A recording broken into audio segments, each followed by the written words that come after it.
السلام عليكم ورحمة الله وبركاته.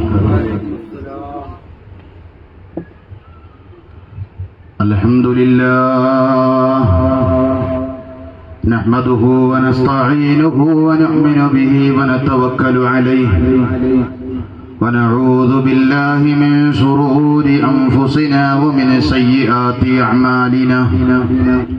من يهده الله فلا مضل له ومن يضلله فلا هادي له. ونشهد أن لا إله إلا الله وحده لا شريك له.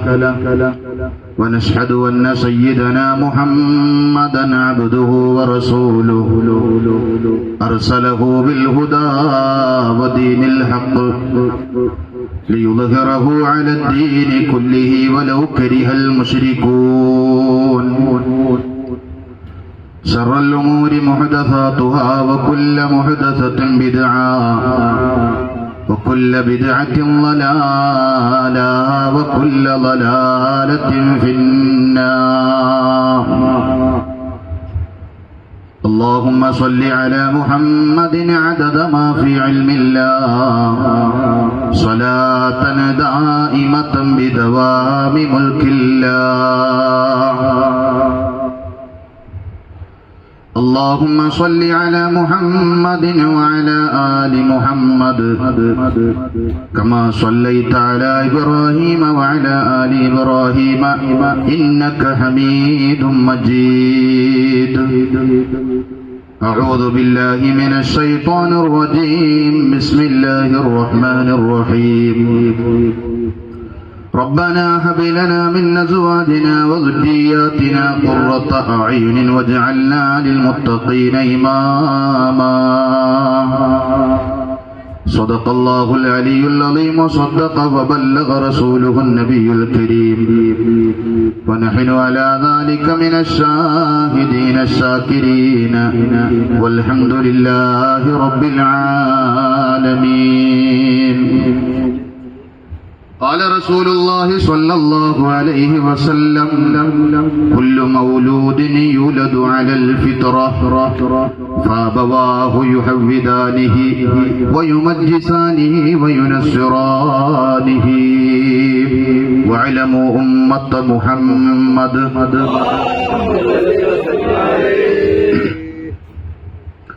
ألف الألف نظام مدح أعلى العالي أول سطور بسم الله بدع القال قال لا إله إلا الله لا إله إلا الله لا إله إلا الله محمد رسول الله.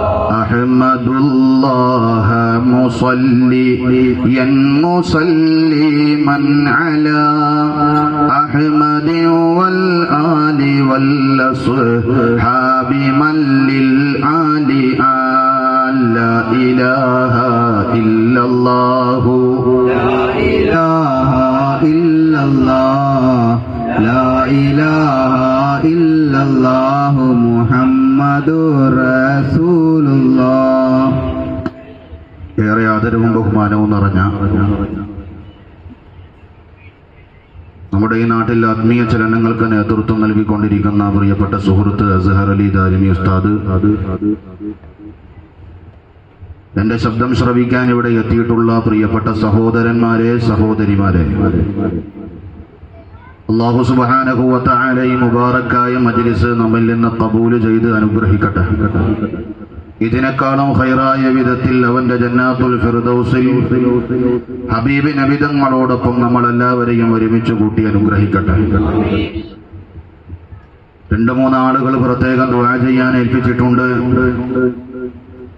ഒരു സഹോദരൻ ഈ വരുന്ന വ്യാഴാഴ്ച തന്റെ മോന്റെ ഓപ്പറേഷൻ ആണെന്ന് അറിയിച്ചിട്ടുണ്ട്. പ്രത്യേകം ദുആ ചെയ്യാൻ ഏൽപ്പിച്ചിട്ടുണ്ട്. അർഹമർ റഹീമായ തമ്പുരാനെ, ഒരു ബുദ്ധിമുട്ടും കൂടാതെ നല്ല നിലയിൽ ഓപ്പറേഷൻ പൂർത്തീകരിക്കാനുള്ള എല്ലാ വഴികളും നീ എളുപ്പമാക്കണേ റഹ്മാനെ. അല്ലാഹുവേ അത് എന്ത് അസുഖമാണെങ്കിലും കാമിലായ ആജിലായ ശിഫ നൽകി അനുഗ്രഹിക്കണേ റഹ്മാനെ. അല്ലാഹുവേ രോഗം കൊടുക്കുന്ന റബ്ബ് നീയാണല്ലോ, അത് മാറ്റാനുള്ള കഴിവ് നിനക്ക് തന്നെയാണല്ലോ റബ്ബേ. കാമിലായ ശിഫ നൽകി അനുഗ്രഹിക്കണേ തമ്പുരാനെ. ഇന്ന് ലേലം ചെയ്യാൻ വേണ്ടി ഒരു പലഹാരം ഒരു സഹോദരി ഉണ്ടാക്കിയിട്ട് പ്രത്യേകം ദ്വാരക്കാൻ എനിക്ക് കൊണ്ടുവന്നിരുന്നു. പ്രത്യേകം ദ്വാ ചെയ്യണമെന്ന് പറഞ്ഞു. അർഹമുർ റഹീമായ റബ്ബേ, ആ സഹോദരിയിൽ നിന്ന് ആ സംഭാവന നീ ഖബൂൽ ചെയ്യണേ റബ്ബേ. എന്തുദ്ദേശത്തോടെയാണ് ഈ മജ്ലിസിലേക്ക് ആ പലഹാരങ്ങൾ സംഭാവന ചെയ്യുന്നതെങ്കിലും അല്ലാഹുവേ അർഹമായ പ്രതിഫലം നീ നൽകണേ റഹ്മാനെ. സ്വർഗത്തിലെ ഭക്ഷണം കഴിക്കാനുള്ള തൗഫീഖ് ആ സഹോദരിക്കും അവരുടെ കുടുംബങ്ങൾക്കും നൽകണേ റഹ്മാനെ. അല്ലാഹുവേ അത് കൊണ്ടുവന്നതെന്ന സഹോദരന്റെ ജോലിയിലും കച്ചവടങ്ങളിലും മുഴുവൻ ഇടപെടുന്ന മേഖലകളിലും നീ ഖൈറും ബറക്കത്തും ഏറ്റി കൊടുക്കണേ റഹ്മാനെ. അല്ലാഹുവേ ജീവിതത്തിൽ ഒരു പ്രയാസത്തിലും പെടുത്തല്ല റബ്ബേ. അല്ലാഹുവേ നീ ഏറ്റെടുത്ത മുത്തഖീങ്ങളിലും സ്വാലിഹീങ്ങളിലും സജ്ജനങ്ങളിലും ആ സഹോദരനെയും ഞങ്ങളെയും ഞങ്ങളോട് ബന്ധപ്പെട്ട മുഴുവൻ ആളുകളെയും നീ ഉൾപ്പെടുത്തി അനുഗ്രഹിക്കണേ തമ്പുരാനെ. ഞാൻ എന്റെ വിഷയത്തിലേക്ക് കടക്കുകയാണ്. മക്കൾ നന്മയുടെ പൂക്കൾ എന്ന വിഷയത്തെക്കുറിച്ചാണ് വളരെ കുറഞ്ഞ സമയം ഇന്നിവിടെ സംസാരിക്കുവാനുള്ളത്. സ്ഥാനത്ത് സംസാരിക്കുവാനും അത് ജീവിതത്തിൽ പകർത്തുവാനും ജല്ല ജലാലായ അല്ലാഹു സുബ്ഹാനഹു വ തആല നമുക്ക് തൗഫീഖ് നൽകി അനുഗ്രഹിക്കട്ടെ. അതിന് മുമ്പോടിയായിട്ട് ഞാൻ പറയാണ്, ഇവിടെ ഇരിക്കുന്ന ആരുടെയെങ്കിലും മക്കൾ ഈ റോഡ് സൈഡിന്റെ ഭാഗത്ത് എവിടെയെങ്കിലും ഉണ്ടെങ്കിൽ ഇവിടെ കൊണ്ടുവന്നിരുത്തണം. ഇന്നത്തെ വിഷയം മക്കൾ നന്മയുടെ പൂക്കൾ എന്ന വിഷയമാണ്. ഒരുപക്ഷെ പിന്നീട് ഖേദിക്കേണ്ടി വരും. ആൺകുട്ടി എന്താണെന്നും പെൺകുട്ടി എന്താണെന്നും ഇവിടെ വ്യക്തമായിട്ട് പറയും. അതുകൊണ്ട് ആരുടെയെങ്കിലും മക്കൾ പുറത്തെവിടെയെങ്കിലും ഇങ്ങനെ കളിച്ചു നടക്കുന്നുണ്ടെങ്കിൽ ഇവിടെ കൊണ്ടുവന്നിരുത്തണം. എല്ലാരും ഒന്ന് നോക്കിക്കളെ, തന്റെ മക്കൾ എവിടെയെങ്കിലും ഇവിടെ ഉണ്ടോ, അല്ല പുറത്തെവിടെയെങ്കിലും ആണോ, അല്ല ഫോണും കൊണ്ട് പിന്നെ വീട്ടിൽ കളിച്ചിരിക്കുകയാണോ എന്നൊന്ന് വിചിന്തനം ചെയ്യാം. പരസ്പരം മുഖത്തേക്ക് നോക്കണ്ട, ഹൃദയത്തിലേക്ക് ഒന്ന് വിചിന്തനം ചെയ്യും. എന്റെ മോനിപ്പോ എവിടെയാ, എന്റെ മോൾ എവിടെയാ എന്നൊക്കെ ഒന്ന് സ്വന്തമായിട്ട് ഒന്ന് വിചാരണ നടത്തുക. അതിനു മുമ്പ് ഞാൻ പറയാനുള്ളത്, പിന്നെ ചെറിയ മക്കളെ ഉണ്ടല്ലോ പള്ളിയിലേക്ക് കൊണ്ടുവരാതിരിക്കണം. കാരണം എന്താണെന്നറിയോ, മറ്റു നിസ്കരിക്കുന്ന ആളുകൾക്ക് ഇടർച്ച വരാൻ സാധ്യതയുണ്ട്. അങ്ങനെ വന്നാൽ വാപ്പക്കും ഉമ്മക്കുമാണ് കുറ്റം. കാരണം എന്താണെന്നറിയോ, ഒരു മസ്ബൂക്കായി വന്ന് നിസ്കരിക്കുന്ന ഒരു മനുഷ്യൻ അവനവിടെ നിസ്കരിക്കുമ്പോ നിസ്കാരത്തിന് ഇമാം ജമാഅത്ത് സലാം വീട്ടി കഴിഞ്ഞിട്ട് ഇമാം ഉറക്കപ്പോലും ദുആ ചെയ്യാൻ പാടില്ല. ഉറക്ക ഇമാം അവർക്ക് ബുദ്ധിമുട്ടാകുന്ന രീതിയിൽ ഇമാം ദ്വാരക്കാൻ പാടില്ല. ഇതാണ് ഇസ്ലാമിന്റെ മസ്അല, നിസ്കാരത്തിന്റെ മസ്അല ഇതാണ്. പിന്നെ അവിടേക്ക് നമ്മൾ ചെറിയ കുഞ്ഞുങ്ങളെയും കൊണ്ട് വന്നാല് പിന്നെ ഉള്ള ആളുകൾ, ഞാനൊക്കെ 2 പ്രാവശ്യം ഫാത്തിഹ ഓതി. എന്തേ ഇടർച്ച വരെയാണ്, കുട്ടികൾ കളിക്കാണ്, ഇപ്പുറത്തെ സൈഡിൽ 4-5 കുട്ടികൾ കളിക്കാണ്. ആ ഒച്ചപ്പാടില് ഫാത്തിഹ ഇടർച്ച വരെയാണ്. കുറ്റക്കാരാരാ? മാതാപിതാക്കളാണ്. ആ കാര്യങ്ങൾ എല്ലാവരും ശ്രദ്ധിക്കുക. ഏതാവട്ടെ, ഞാൻ എന്റെ വിഷയത്തിലേക്ക് കടക്കുകയാണ്. വർത്തമാന ലോകത്ത് ജീവിക്കുന്ന നമ്മെ സംബന്ധിച്ചിടത്തോളം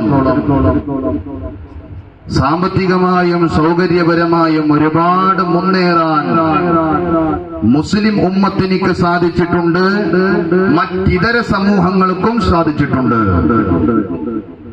ഇന്നലകളിൽ നമ്മുടെ മുൻഗാമികൾക്ക് ചിന്തിക്കാൻ പോലും കഴിയാതിരുന്ന പല കാര്യങ്ങളും ഇന്നിന്റെ സമൂഹം ചെയ്തുകൊണ്ടിരിക്കുകയാണ്.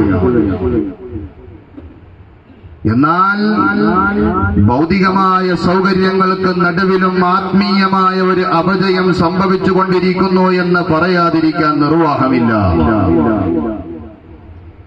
നമുക്കറിയാം, വിദ്യാഭ്യാസപരമായി വളരെയധികം പിന്നാക്കം നിന്നിരുന്ന ഒരു സമൂഹം ഇന്ന് വൈജ്ഞാനികമായ മുന്നേറ്റങ്ങൾ തന്നെ നടത്തുമ്പോഴും നൈതികമായ മൂല്യങ്ങളെയും ധാർമ്മികമായ ഉത്തരവാദിത്തങ്ങളെയും അവമതിക്കുന്ന ഒരു കാഴ്ചയാണ് ഇന്ന് നമ്മൾ കണ്ടുകൊണ്ടിരിക്കുന്നത്. നമ്മുടെ രാജ്യത്തിന്റെ ഗവൺമെന്റുകൾക്കോ മറ്റ് നിയമവ്യവസ്ഥിതികൾക്കോ സാമൂഹികമായ പുതിയ ചുറ്റുപാടുകൾക്കോ ഒന്നും തന്നെ ഈ കാലഘട്ടത്തിലുള്ള മനുഷ്യനെ നിയന്ത്രിക്കാൻ കഴിയാത്ത വിധം എവിടേക്കൊക്കെയോ മാനവനിങ്ങനെ സഞ്ചരിച്ചു കൊണ്ടിരിക്കുകയാണ്. ഞാനൊന്ന് പറയട്ടെ, തെറ്റുകളും കുറ്റങ്ങളും അധാർമിക പ്രവൃത്തികളും അരുതായ്മകളും ഈ ലോകത്ത് അധികരിച്ചു എന്നതല്ല ഇന്ന് നാം അനുഭവിക്കുന്ന ഏറ്റവും വലിയ പ്രതിസന്ധി എന്ന് പറയുന്നത്. സൗണ്ട് പോയല്ലോ. ഇന്നലെ പറഞ്ഞില്ല, അപ്പൊ സെറ്റ് ചെയ്ത പോലെ സെറ്റ് ചെയ്താണ്. നിങ്ങൾക്ക് ആരോ ഉണ്ടാവും, പറയുന്നത് എനിക്ക് ആരോ ഉണ്ടാവണ്ടേ? ഒന്ന് വന്നിവിടെ നിന്ന് നോക്കണം, ആരോ ഉണ്ടോ ഇല്ലയോ എന്നൊക്കെ അറിയും.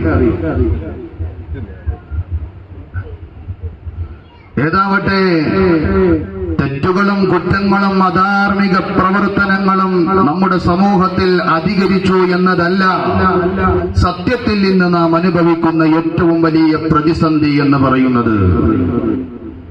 മറിച്ച് ആ തെറ്റുകളെല്ലാം ശരികളായി പോയി എന്നുള്ളതാണ് ഇന്ന് നാം അനുഭവിക്കുന്ന ഏറ്റവും വലിയ പ്രതിസന്ധി എന്ന് പറയുന്നത്. വളരെ ഗുരുതരമായി നമ്മൾ കണ്ടുകൊണ്ടിരിക്കുന്ന പല തെറ്റുകളും ലാഘവ ബുദ്ധിയോടെ നിർബാധം സമൂഹത്തിലുള്ള പല പ്രമാണിമാര് പോലും ചെയ്തുകൊണ്ടിരിക്കുമ്പോൾ അതൊന്നും വിലയിരുത്തുവാൻ നമ്മുടെ വളർന്നു വരുന്ന സമൂഹങ്ങൾക്ക് സാധിക്കുന്നില്ല എന്നത് ഇന്ന് നാം അനുഭവിക്കുന്ന ഏറ്റവും വലിയ പ്രതിസന്ധി തന്നെയാണ്. കാരണം ഇവിടെ പുതിയ തലമുറ കള്ളിന്റെയും കഞ്ചാവിന്റെയും അതുപോലെ തോന്നിവാസങ്ങളുടെയും അരുതായ്മകളുടെയും ആലകളിൽ ആപതിച്ചു കിടന്ന് ബോധമില്ലാത്തവരെ പോലെയുള്ള ഒരു ഗതികേടിലേക്കാ കടന്നുപോയിക്കൊണ്ടിരിക്കുന്നത്. എത്രത്തോളമെന്ന് വെച്ചാൽ കേരളത്തിന്റെ ഒരറ്റം മുതൽ മറ്റേ അറ്റം വരെയുള്ള മുഴുവൻ പൊതുവിദ്യാഭ്യാസ ക്യാമ്പസുകളെയും നമ്മളൊന്ന് വിലയിരുത്തി കഴിഞ്ഞാൽ അരുതായ്മകളുടെ ദുർഗന്ധമില്ലാത്ത ഒരു കലാലയത്തെയും എടുത്തു കാണിക്കാൻ കഴിയാത്ത വിധം നമ്മുടെ പൊതുവിദ്യാഭ്യാസ കേന്ദ്രങ്ങൾ പോലും ഇന്ന് അധപ്പതിച്ചുകൊണ്ടിരിക്കുകയാണ്. ഇങ്ങനെയുള്ള ഒരു സാഹചര്യത്തിൽ അഥവാ നീതിയുടെയും ന്യായങ്ങളുടെയും ധർമ്മങ്ങളുടെയും മൂല്യങ്ങളുടെയും അസ്ഥിവാരങ്ങൾ പോലും ചോദ്യം ചെയ്യപ്പെടുന്ന ഈ ഒരു കാലഘട്ടത്തിൽ വളർന്നു വരുന്ന നമ്മുടെ മക്കളെ മോചനത്തിന്റെ വഴിയിലേക്ക് കൊണ്ടുവരാൻ നമുക്കിവിടെ എന്ത് ചെയ്യാൻ കഴിയും? കള്ളിന്റെ കോപ്പകളിൽ അന്തിയുറങ്ങാൻ ഓടി നടക്കുന്ന കൗമാര യൗവനങ്ങളെ ധർമ്മത്തിന്റെ പ്രചാരകരാക്കാൻ നമുക്കിവിടെ എന്ത് ചെയ്യാൻ കഴിയും? അവിടെയാണ് പ്രിയപ്പെട്ടവരെ നമ്മുടെ നൂറുൽ ഹുദാ മദ്രസ പ്രസ്ഥാനങ്ങളുടെയും ഇതുപോലെയുള്ള സദസ്സുകളുടെയും പ്രസക്തിയും പ്രയോജനവും നമുക്ക് മനസ്സിലാവുന്നത്. അല്ലാഹു സുബ്ഹാനഹു വ തആല പരിശുദ്ധമാക്കപ്പെട്ട ഖുർആനിൽ ഇങ്ങനെയുള്ള സമൂഹങ്ങളെ കുറിച്ച് അല്ലാഹു സുബ്ഹാനഹു വ തആല വളരെ മനോഹരമായി പറഞ്ഞു വെക്കുകയാണ്. ബിസ്മില്ലാഹിർ റഹ്മാനിർ റഹീം ലില്ലാഹി മുൽക്കുസ് സമാവാതി വൽ അർള് യഖ്ലുഖു മൻ യശാഉ യഹബു ലിമൻ യശാഉ ഇനാഥാ ويهب لمن يشاء الذكور أو يزوجهم ذكرانا وإناثا ويجعل من يشاء عقيما إنه عليم قدير. വളരെ മനോഹരമായി കൊണ്ട് ഖുർആനിൽ അല്ലാഹു തആല പറഞ്ഞു വെക്കുകയാ. എന്താ അതിന്റെ അർത്ഥമെന്നറിയോ? ലില്ലാഹി മുൽക്കുസ് സമാവാതി വൽ അർള്, ഭൂവാനങ്ങളുടെ ഉടമസ്ഥാവകാശം മുഴുവനും അല്ലാഹുവിനേക്കാണ്. യഖ്ലുഖു മാ യശാഉ, ആ ഭൂവാനങ്ങളിൽ അവൻ ഉദ്ദേശിച്ചതിനെ അവൻ സൃഷ്ടിക്കപ്പെടും, പടക്കപ്പെടും. മാത്രമല്ല യഹബു ലിമൻ യശാഉ ഇനാഥാ, അല്ലാഹു തആല ഉദ്ദേശിക്കുന്നവർക്ക് അവന് പെൺമക്കളെ അവൻ സമ്മാനമായിട്ട് നൽകുകയാണ്. അല്ല ഉദ്ദേശിക്കുന്നവർക്കല്ല പെൺമക്കളെ സമ്മാനമായിട്ട് നൽകുകയാണ്. ശരിക്ക് ശ്രദ്ധിക്കണേ സഹോദരന്മാരെ, സഹോദരിമാരെ. മക്കളെ സമ്മാനമായിട്ട് നൽകുന്ന സ്ഥലത്ത് ആദ്യം അല്ലാഹു തആല പറയുന്നത് വയഹബു ലിമൻ യശാഉ ഇനാഥാ. പെൺമക്കളെ അല്ലാഹു തആല ഉദ്ദേശിക്കുന്നവർക്ക് സമ്മാനമായി നൽകുകയാണ്. ആദ്യമായിട്ട് പെൺമക്കളെ പറഞ്ഞതിൽ വല്ല രഹസ്യതയുമുണ്ടോ എന്ന് ചോദിച്ചാലുണ്ട്. വിശാലമായി ചർച്ച ചെയ്യേണ്ട കാര്യമാണ്. ആദ്യമായിട്ട് അല്ലാഹു തആല ഖുർആനിൽ പെൺമക്കളെ എടുത്തു പറഞ്ഞതിൽ വല്ല രഹസ്യവുമുണ്ടോ? നമ്മുടെ അലിക്ക് പെൺമക്കളൊന്നും ഇല്ലാതെ തോന്നുന്നുണ്ട് അല്ലേ? അല്ലേ? ഭയങ്കര ഉറക്ക തോണ്ടണ്ടേ ഒന്ന്. ഏതാവട്ടെ, പെൺമക്കളുണ്ടോ? ശരിക്കും ശ്രദ്ധിക്കണേ. പെൺമക്കളെ പ്രത്യേകം പറയാനുള്ള കാരണം എന്താണ്? രഹസ്യതയുണ്ട്, എന്നാൽ അതിൽ നിന്ന് ഒരുപാട് രഹസ്യങ്ങളുണ്ട്. വിശാലമായി ചർച്ച ചെയ്യാനുള്ള സമയം ഇവിടെ അനുവദിക്കുന്നില്ല. ഒരു കാര്യം മാത്രം പറഞ്ഞുകൊണ്ട് അതിലൂടെ ഞാൻ ഇങ്ങനെ കടന്നു പോവുകയാ. അള്ളാഹുവിന്റെ നിയമത്തിനിക്ക് നാളെ ചോദ്യമുണ്ട്. അതുകൊണ്ട് സഹോദരാ, പ്രിയപ്പെട്ട ഉപ്പ, നാളെ മറുപടി പറയേണ്ടി വരും. എന്നാൽ ഹസനത്തിനിക്ക് റബ്ബിന്റെ അടുക്കൽ ചോദ്യമില്ല എന്നുള്ളതാണ്. ഒന്നാമത്തെ മഹാന്മാര് പറഞ്ഞ കാരണം ഇതാണ്. പെൺമക്കളെ പോറ്റി നല്ല നിലക്ക് കെട്ടിച്ചു വിട്ടാൽ അത് മാതാപിതാക്കൾക്ക് നാളെ സുഖലോക സ്വർഗത്തിലേക്ക് കടക്കാനുള്ള വഴിവിളക്കുകളാണ് പെൺമക്കൾ.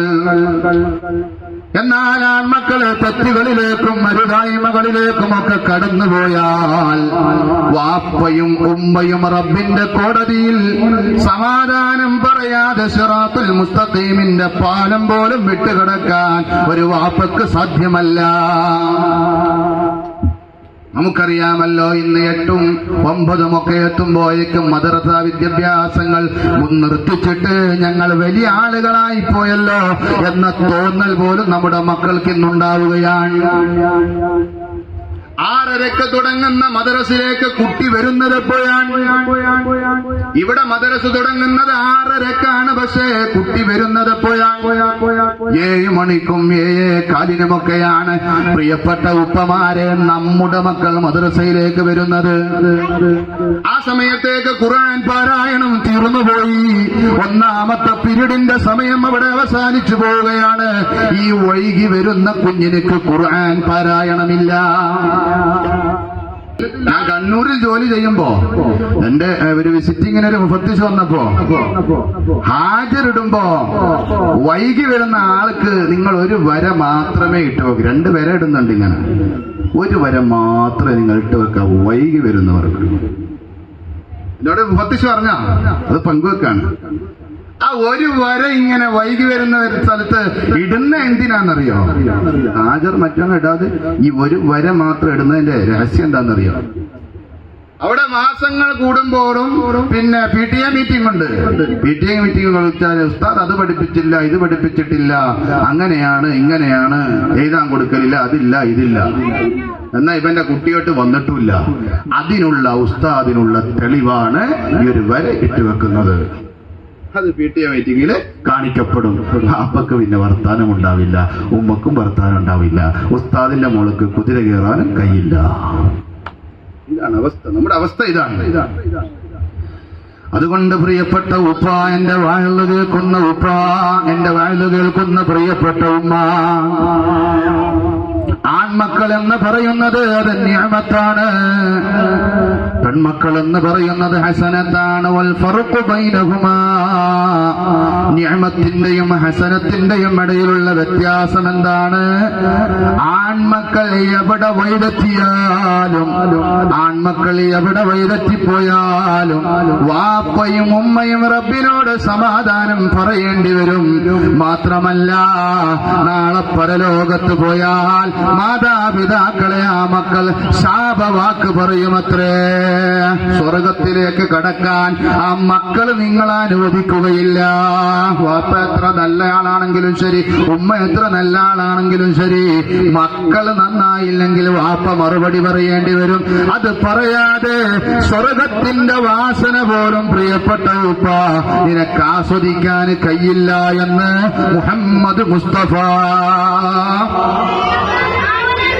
പോയിട്ട് തേടിക്കൊണ്ടുവരേ പുറത്തെവിടെയെങ്കിലും മക്കൾ അലയുന്നുണ്ടെങ്കിൽ സദസ്സിൽ കൊണ്ടുവന്നിരുത്ത്. സമാധാനം പറയേണ്ടി വരും.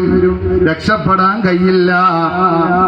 ചിരിയൊക്കെ മാറും, ചിരിയെല്ലാം മാറും. നമുക്ക് എന്ത് പറയുമ്പോഴും ചിരിക്കാം. പക്ഷേ ആ ചിരി മുഴുവനും മാറിപ്പോകും മോനെ. ഖത്തമല്ലാഹു അലാ ഖുലൂബിഹിം വഅലാ ലിസാനിഹിം. ഹൃദയത്തിൽ സീല് വെക്കപ്പെടും, നിന്റെ നാവിൽ സീല് വെക്കപ്പെടും. നീ ഒരുപാട് നാവ് കൊണ്ട് തോന്നിയതുപോലെ പുറത്തേക്ക് ഛർദ്ദിച്ചവനാണ്. എന്നാൽ നിന്റെ നാവിൽ സീല് വെക്കപ്പെടും. അന്ന് നിന്റെ നാവ് നിനക്ക് എതിരിൽ സാക്ഷി പറയോ, നിന്റെ തുട നിനക്ക് എതിരിൽ സാക്ഷി പറയും. നിന്റെ ശരീരത്തിലെ ഓരോ രോഗങ്ങളും നിനക്കെതിരിൽ സാക്ഷി പറയുമെന്ന് മുഹമ്മദുർ റസൂലുള്ളാഹി. എന്തെങ്കിലും ഉത്തരം പറയാനുണ്ടെങ്കിൽ കുഴപ്പമില്ല നമുക്ക്. ഇതാണ് നമ്മുടെ അവസ്ഥ. എന്നാൽ ഞാൻ പറയട്ടെ, അല്ലാഹു തആല നമുക്ക് കുഞ്ഞിനെ നൽകാൻ വേണ്ടി തീരുമാനിച്ച ഒരു സ്ഥലമുണ്ട്, ആലമുൽ അർവാഹ്. നമ്മൾ പല സ്ഥലങ്ങളിലും പോകുന്നില്ലേ? പല സ്ഥലങ്ങളിലും പോകുമ്പോ പുതിയ പുതിയ മുഖങ്ങൾ നമ്മൾ ഇങ്ങനെ കാണുന്നുണ്ടല്ലോ. അതിന്റെ കാരണം എന്താണെന്നറിയോ? നമ്മളിപ്പോ വേറെ ദ്വീപിൽ പോയാൽ ഞാൻ എന്നും കാണാത്ത ഓരോരോ ആളുകളൊക്കെ കാണുന്നില്ലേ? അതിന്റെ കാരണം എന്താ? കാണാനുള്ള കാരണം സത്യത്തിൽ എന്താ അറിയോ? ഇല്ലേ? അറിയില്ലേ? ആലമുൽ അർവാഹിൽ വെച്ച് എല്ലാവരുടെ ആത്മാക്കളെയും എല്ലാവരുടെ നുത്ഫത്തിനെയും വിട്ടൊരു സ്ഥലമുണ്ട്, ആലമുൽ അർവാഹ്. കേട്ടിട്ടുണ്ടോ?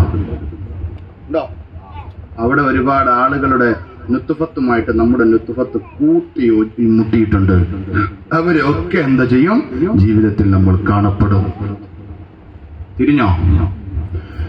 ഏതാവട്ടെ, ഞാൻ പറഞ്ഞു വരുന്നത്,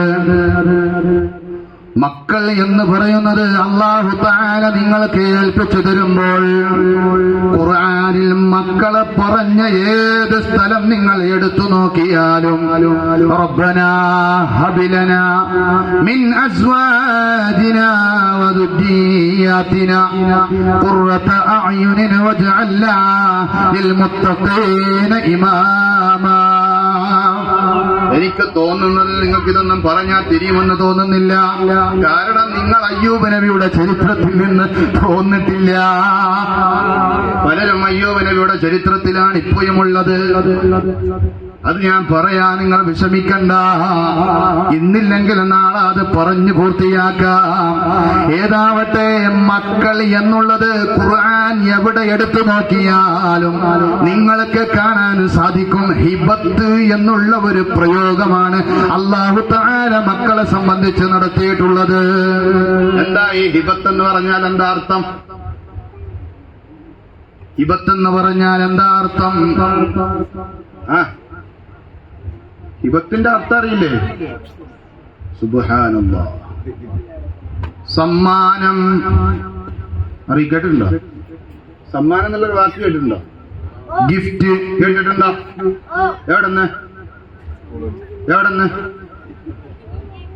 ഹിബത്ത് എന്ന് പറഞ്ഞാൽ സമ്മാനം. അത് അല്ലാഹുവിന്റെ ഭാഗത്ത് നിന്നുള്ള സമ്മാനമാണ് മക്കൾ. എത്രയോ മക്കളില്ലാത്തവരുണ്ട്, ഹതഭാഗ്യവന്മാർ. അല്ലാഹുവിന്റെ റഹ്മത്താണ് മക്കൾ. അല്ലാഹു തആല നമുക്ക് നൽകുന്ന സമ്മാനമാണ് മക്കൾ.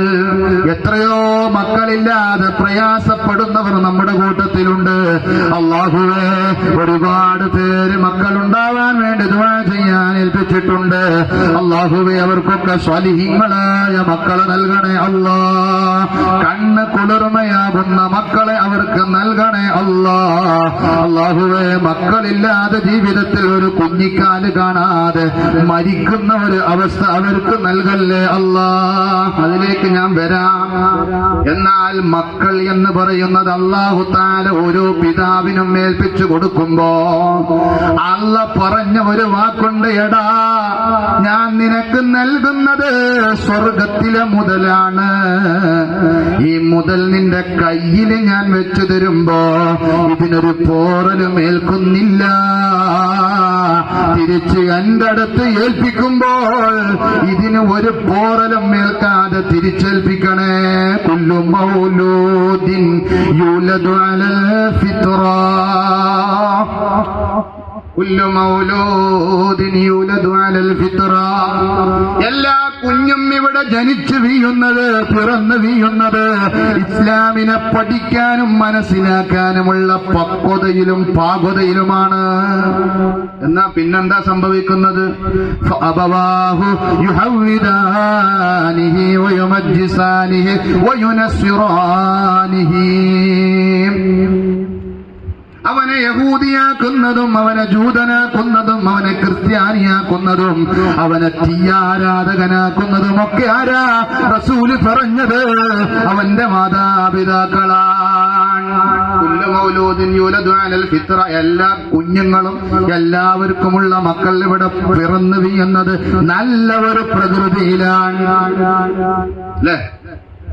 2-3 ദിവസം മുമ്പ് ഞാൻ കണ്ടു, പള്ളിയിലേക്ക് വരുന്നത് മുഴുവൻ മെസ്സി കുട്ടികള്, റൊണാൾഡോ കുട്ടികള്. മുമ്പിലേക്ക് നോക്കിയാൽ കാണുന്നത് മെസ്സി കുട്ടികളെയാണ്. എന്തേ? ഓരോരുത്തരും മെസ്സിന്റെ ജേഴ്സി ഇട്ടിട്ടാ പള്ളിയിൽ നിസ്കരിക്കാൻ വരുന്നത് അല്ലേ? കുറെ മെസ്സി കുട്ടികൾ.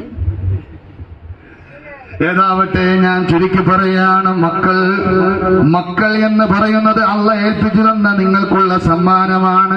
ഒരു പോറൽ പോലും ഏൽക്കാതെ അള്ളാഹുവിലേക്ക് തിരിച്ചു കൊടുക്കാൻ നിങ്ങളെ കൊണ്ട് സാധിക്കണം. അല്ലെങ്കിൽ മോനെ, വിരലും കടിച്ചു നിന്ന റബ്ബിന്റെ അടുത്ത് നിങ്ങൾ സമാധാനം പറയേണ്ടി വരും. അല്ലാഹു തആല നമുക്ക് തൗഫീഖ് ചെയ്യട്ടെ. ആ മക്കൾ എന്ന് പറയുന്ന റഹ്മത്ത് അല്ലാഹു തആല നൽകാത്ത ഒരുപാട് ആളുകളുണ്ട്. അവരൊരുപാട് വിഷമത്തോടെ റബ്ബിലേക്ക് കൈയുയർത്തിയിട്ട് ദുആ ചെയ്യുന്നുണ്ട്.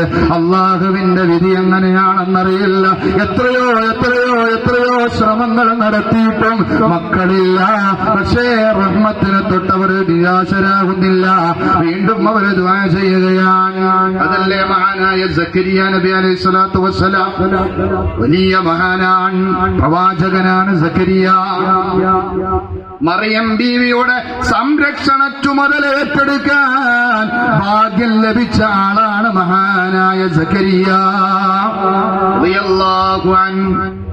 ഉറക്കെ പറ ചങ്ങാതിമാരെ, റളിയല്ലാഹു അൻഹു ഒക്കെ എന്തായി ഉറങ്ങിത്തൂന്നത്?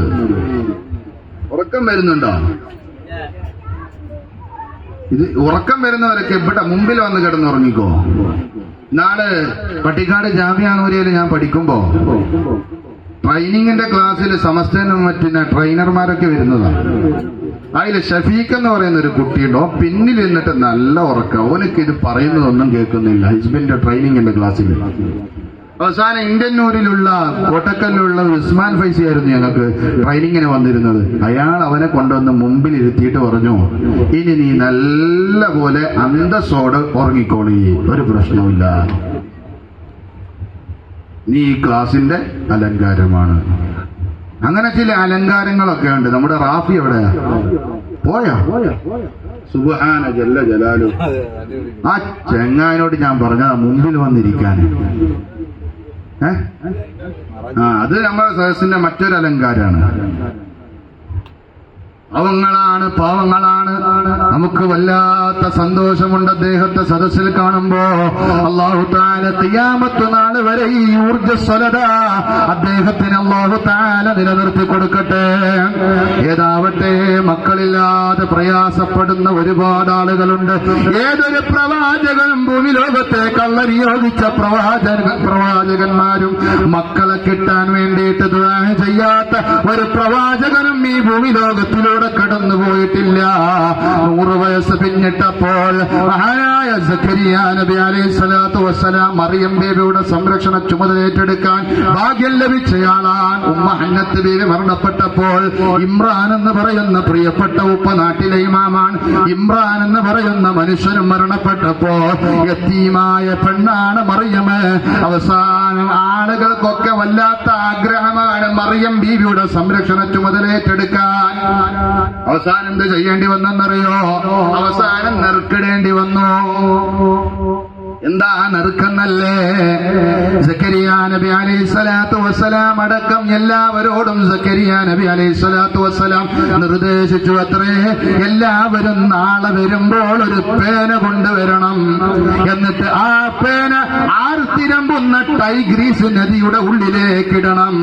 ആരുടെ പേനയാണോ ആർത്തിരമ്പുന്ന ആ ടൈഗ്രീസ് നദിയിൽ ഒലിച്ചു പോകാത്തത്, അവർക്കാണ് മറിയം ബീവിയുടെ സംരക്ഷണ ചുമതല ഏറ്റെടുക്കാൻ അധികാരമുള്ളത്. സക്കരിയ നബി അലൈഹി സ്വലാത്തു വസ്സലാം അടക്കമുള്ള ഒരുപാട് ആഗ്രഹിച്ച ആളുകൾ മുഴുവനും പേനയുമായി കൊണ്ടുവന്നു. എല്ലാവരും ടൈഗ്രീസിന്റെ ഉള്ളിലേക്ക് പേനയിട്ടു. അവസാനം ഒലിച്ചു പോകാത്തത് ഇല്ല വാഹിദ, ഒരാളെ പേന മാത്രമാണ് ഒലിച്ചു പോകാത്തത്. അത് മഹാനായ സക്കരിയ നബി അലൈഹി സ്വലാത്തു വസ്സലാമാണ്. ബൈത്തുൽ മഖ്ദസിന്റെ മുകളിലാണ് താമസിച്ചത്. ആ ഭാഗത്തേക്ക് ഒരാൾക്കും പ്രവേശനമില്ല. മഹദിയായ മറിയം ബീവിക്ക് ഭക്ഷണം കൊണ്ടുപോയി കൊടുക്കുന്നത് സക്കരിയ നബിയാണ്. ഒരു ദിവസം പോകുമ്പോ നല്ല വിഭവ സമൃദ്ധമായ ഭക്ഷണങ്ങൾ മുമ്പിൽ കണ്ടു. സക്കരിയ നബി അലൈഹി സ്വലാത്തു വസ്സലാം കടന്നുപോയിട്ട് മറിയം ബീവിയോട് ചോദിച്ചു, മറിയമേ, ഞാനല്ലാത്ത മറ്റൊരാളും ഇങ്ങോട്ട് പ്രവേശനമില്ലല്ലോ, പിന്നെ എവിടെന്ന് കിട്ടി വിഭവ സമൃദ്ധമായ ഭക്ഷണം? ആ സമയത്ത് പറഞ്ഞു, ഹുവ മിൻ ഇൻദില്ലാഹ്, ഇതെനിക്ക് അല്ലാഹുവിന്റെ അടുക്കൽ നിന്ന് കിട്ടിയതാണ്. ആ ഭക്ഷണം കഴിച്ചതിന് ശേഷം പിന്നെ ഒരിക്കലും മറിയം ബീവിക്ക് ദാഹമുണ്ടായിട്ടില്ല, വിശപ്പുണ്ടായിട്ടില്ല. അത് സ്വർഗത്തിലെ ഭക്ഷണമാണ്. ആ സക്കരിയ നബി അലൈഹി സ്വലാത്തു വസ്സലാം 100 വയസ്സ് പിന്നിട്ടപ്പോൾ അദ്ദേഹം ദുആ ചെയ്തത് സൂറത്തുൽ മറിയമിൽ പറയുന്നുണ്ടല്ലോ, കാഫുഹാ യാ ഐൻ സ്വാദ് ذكر رحمة ربك عبده زكريا إذ نادى ربه نداء خفيا قال رب إني وهن العظم مني واشتغل الرأس شيبا ولم أكن بدعائك رب شقيا. എന്തൊരു പ്രാർത്ഥനയാണ്! മനസ്സിന്റെ ഉള്ളിൽ നിന്ന് വന്ന റബ്ബിനോടുള്ള അടങ്ങാത്ത ഒരു പ്രതീക്ഷയുടെ പ്രാർത്ഥനാ വചനങ്ങളാണത്. അല്ലാഹുവേ, എന്റെ ശരീരത്തിലുള്ള എല്ലുകളെല്ലാം നുരുമ്പിപ്പോവുകയാണ്.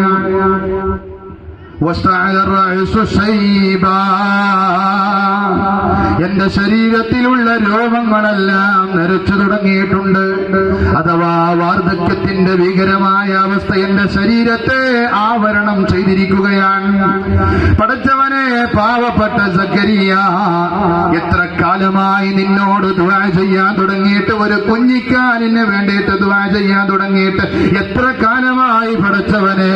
പക്ഷേ ഇന്ന് വരെ നിന്നോട് ദുആ ചെയ്തിട്ട് ഈ സക്കരിയ പരാജയപ്പെടേണ്ടി വന്നിട്ടില്ല. അതുകൊണ്ട് റബ്ബേ, എന്റെ മനസ്സിന്റെ ഉള്ളിൽ തളികത്തി നിൽക്കുന്ന ഉത്കടമായ ആഗ്രഹം ഞാനൊന്ന് പറഞ്ഞോട്ടെ. വഇന്നീ ഖിഫ്തുൽ മവാലിയ മിൻ വറാഇ. റബ്ബേ, റഹ്മാനുർ റഹീമായ റബ്ബേ, എന്റെ പിന്തുടർച്ചക്കാരെ കുറിച്ച് എനിക്ക് പേടിയാണ്. നമ്മളൊക്കെ വളരെ ഭയക്കണം. നമ്മുടെ പിൻഗാമികൾ കടന്നു വന്നാൽ അവർക്കറിയാത്ത പല കാര്യങ്ങളും ഇവിടെയുണ്ട്. അതുകൊണ്ട് ജീവിതത്തിൽ നമ്മൾ ശീലിപ്പിക്കേണ്ട കാര്യങ്ങൾ മക്കൾക്ക് ശീലിപ്പിച്ചു കൊടുക്കണേ. ഒരു കെട്ട സമൂഹത്തിന്റെ ഇടയിലൂടെയാണ് നമ്മൾ കടന്നു പോകുന്നത് എന്നുള്ളൊരു ബോധം നമുക്കുണ്ടാവണേ. സക്കരിയ നബി പറയാണ്, വഇന്നീ ഖിഫ്തുൽ മവാലിയ മിൻ വറാഇ. എന്റെ പിന്തുടർച്ചക്കാരൊക്കെ കുറിച്ച് എനിക്ക് വല്ലാത്ത പേടിയാണ്. എന്റെ ഭാര്യയാണെങ്കിൽ അവൾ മച്ചിയാണ്.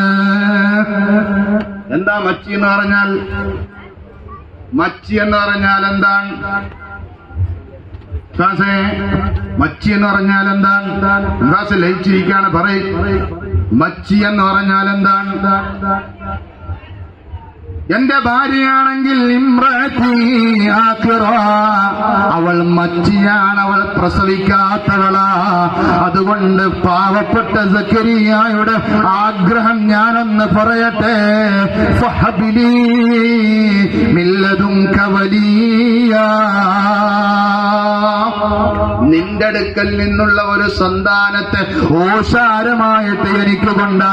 ഫഹബിലി, അവിടെയും പ്രയോഗിച്ചത് ഫഹബിലി, എനിക്ക് സമ്മാനമായിട്ട് കൊണ്ടാ, എനിക്ക് ഗിഫ്റ്റായിട്ട് കൊണ്ടാ ഒരു സന്താനത്തെ കൊണ്ടാ.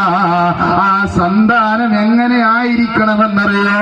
യരിസുനി വയരിസു മിൻ ആലി യഅഖൂബ് വജഅൽഹു റബ്ബി റളിയാ.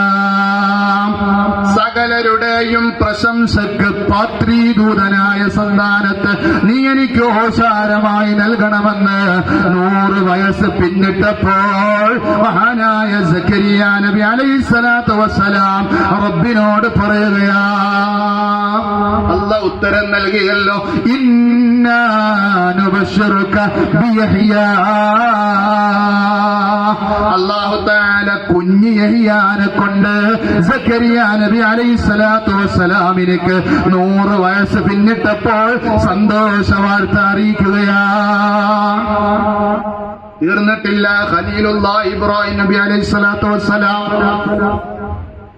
ഖലീലുല്ലാഹി ഇബ്രാഹിം നബി അലൈഹിസ്സലാത്തു വസ്സലാമിലേക്ക് ഒരൊറ്റ ദുആയേ ഉണ്ടായിരുന്നുള്ളൂ സന്താനങ്ങളെ കിട്ടാനുള്ള കാര്യത്തിൽ. എനിക്ക് റബ്ബേ, നീ നൽകേണ്ട സന്താനങ്ങൾ എങ്ങനെയുള്ളതാണെന്നറിയോ? നീ നൽകുകയാണെങ്കിൽ തന്നെ ഹബിലി ഹബിലി മിനസ് സ്വാലിഹീൻ, സ്വാലിഹീങ്ങളിൽപ്പെട്ട സന്താനത്തെയാണ് എനിക്ക് നൽകേണ്ടത്. സ്വാലിഹീങ്ങളിൽപ്പെട്ട സജ്ജനങ്ങളിൽപ്പെട്ട മക്കളെയാണ് എനിക്ക് നൽകേണ്ടത്. ഞാൻ മരിച്ചുപോയാലും എനിക്ക് നഷ്ടത്തിലാക്കുന്ന മക്കളെ എനിക്ക് നൽകണ്ട.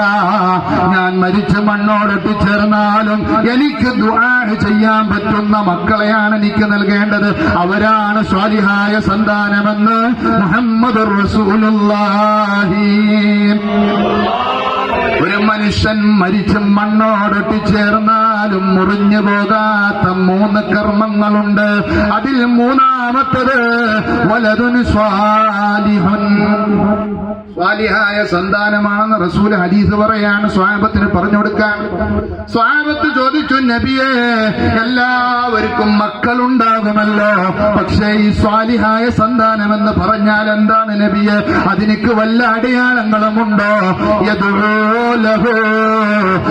എന്റെ ദിവസം ഖബറിന്റെ അടുത്ത് വന്നിട്ട് പിന്നെ ഒരിക്കലും ഖബർ സിയാറത്ത് ചെയ്യാൻ വരാത്ത മക്കളെ പറ്റിയല്ല പറഞ്ഞത്. 40 അന്ന് ഖബർ പുരയും പൊളിച്ചിട്ട് വീട്ടിലേക്ക് പോയതാ. പിന്നെ ഒരിക്കലും വാപ്പയുടെ മീസാൻ കല്ലിന്റെ അടുത്തേക്ക് തിരിഞ്ഞു നോക്കാത്ത മക്കളെ പറ്റിയല്ല പറഞ്ഞത്. വാപ്പ മരിച്ച് മണ്ണോടൊട്ടിച്ചേർന്നാലും ഉമ്മ മരിച്ച് മണ്ണോടൊട്ടിച്ചേർന്നാലും അവരുടെ ഖബറിന്റെ അടുത്ത് വന്നിട്ട് അല്ലെങ്കിൽ എവിടെയെങ്കിലും വെച്ചിട്ട് അവർക്ക് വേണ്ടി എപ്പോഴും ദുആ ചെയ്യാൻ പറ്റുന്ന നല്ല മക്കൾ, അവരാണ് സ്വാലിഹായ സന്താനം. യദുഊലഹു എന്ന വാക്കുകൊണ്ട് അള്ളാന്റെ റസൂല് ഉദ്ദേശിച്ചിട്ടുള്ളത്. നമ്മൾ ചിന്തിക്കണം, നമ്മുടെ മക്കൾ സ്വാലിഹാണോ എന്നുള്ളത്. നമ്മളെ മക്കൾ സ്വാലിഹാണോ എന്നുള്ളത് നമ്മൾ നല്ലപോലെ ചിന്തിക്കണം. സ്വാലിഹാക്കാനുള്ള മാർഗം എന്താണെന്നറിയോ? മക്കൾക്ക് പ്രായമാകുമ്പോൾ മതവിജ്ഞാനം രക്ഷിതാക്കൾ നൽകേണ്ടതുണ്ട്. ഒന്നാമത്തെ രീതി അതാണ്. പ്രായമാകുമ്പോൾ മതവിജ്ഞാനം നൽകേണ്ടതുണ്ട്. എന്നാൽ ഞാനൊന്ന് നിങ്ങളോട് ചോദിക്കട്ടെ, ഒരു വാപ്പക്ക് ഒരു ഉമ്മക്ക് നോർമൽ ഡെലിവറി ആയിട്ടോ സിസേറിയൻ വഴിയായിട്ടോ ഒരു കുഞ്ഞ് പിറന്ന് വീണാൽ 3 മാസത്തോളം കുട്ടിക്ക് എന്താണ് നമ്മൾ ചെയ്തു കൊടുക്കേണ്ടത്? ഒരു കുട്ടി പിറന്നു വീണിട്ട് 3 മാസത്തേക്ക് നമ്മൾ എന്താ ചെയ്തു കൊടുക്കേണ്ടത്? പറയ്, നിങ്ങൾ എന്താ ചെയ്തു കൊടുക്കുന്നത്? നമ്മൾ ഒരുപാട് പാട്ടുകൾ പാടിക്കൊടുക്കുന്നുണ്ട്. ഫോണിൽ വല്ല ഹിന്ദി പാട്ടുകളോ മാപ്പിളപ്പാട്ടുകളോ ഉണ്ടെങ്കിൽ അത് നമ്മൾ വെച്ച് കേൾപ്പിച്ച് കുട്ടിയെ ഉറക്കാറുണ്ട്. അല്ലേ? അങ്ങനെയല്ലേ ചെയ്തു വരേണ്ടത്? അങ്ങനെയല്ലേ നമ്മൾ ചെയ്യേണ്ടത്? അല്ലേ? ആരും അറിഞ്ഞില്ല. എന്താ പിന്നെ എങ്ങനെ ചെയ്യേണ്ടത്? പിന്നെ എങ്ങനെയാണ് ചെയ്യേണ്ടത്? അങ്ങനെയല്ലെങ്കിൽ പിന്നെ എങ്ങനെയാ ചെയ്യേണ്ടത്? പറയും. നിങ്ങൾക്കൊന്ന് മക്കളെ ചെറുപ്പത്തിൽ നിങ്ങൾ എന്താ ചെയ്തതെന്നാ ചോദിക്കുന്നത്. ബാവുണ്ട് എന്ത് പാട്ടാ പാടിയത്? ഹൈദർക്കാർക്ക് നല്ല പാട്ടൊക്കെ അറിയാന്ന് എനിക്കറിയാം. എന്ത് പാട്ടാ പാടിക്കൊടുത്തത്? ആ പുറത്തിലെ ബെഞ്ചിൽ ഞാനിങ്ങനെ വൈകുന്നേരം വിരിഞ്ഞ് വല്ലാത്ത ആസ്വദിക്കുന്ന ഒരു ഗാനമാണ് ഇദ്ദേഹത്തിൻ്റെത്. അല്ലാഹു തആല ആ കൈവ് ഖിയാമത്ത് നാൾ വരെ, മരണം വരെ അല്ലാഹ് നിലനിർത്തി കൊടുക്കട്ടെ. ആ ശബ്ദത്തിന് അല്ലാഹ് ഈണവും ഭംഗിയും നൽകി അനുഗ്രഹിക്കട്ടെ. നമ്മൾ ഹൈദർക്കാൻ എന്ത് പാട്ടാ പാടിക്കൊടുത്തത്? തനിക്ക് കുഞ്ഞുണ്ടായപ്പോ? കല്യാണം കഴിഞ്ഞിട്ടല്ലേ? കുഞ്ഞുണ്ട്, സൈദ്യ അല്ലേ? സൈദ്യാന്റെ ഭാര്യയാണ്. കുഞ്ഞിന്റെ പേരെന്താ? ആദി അല്ലേ? ആദിക്ക് എന്ത് പാട്ടാ പാടിക്കൊടുത്തേ?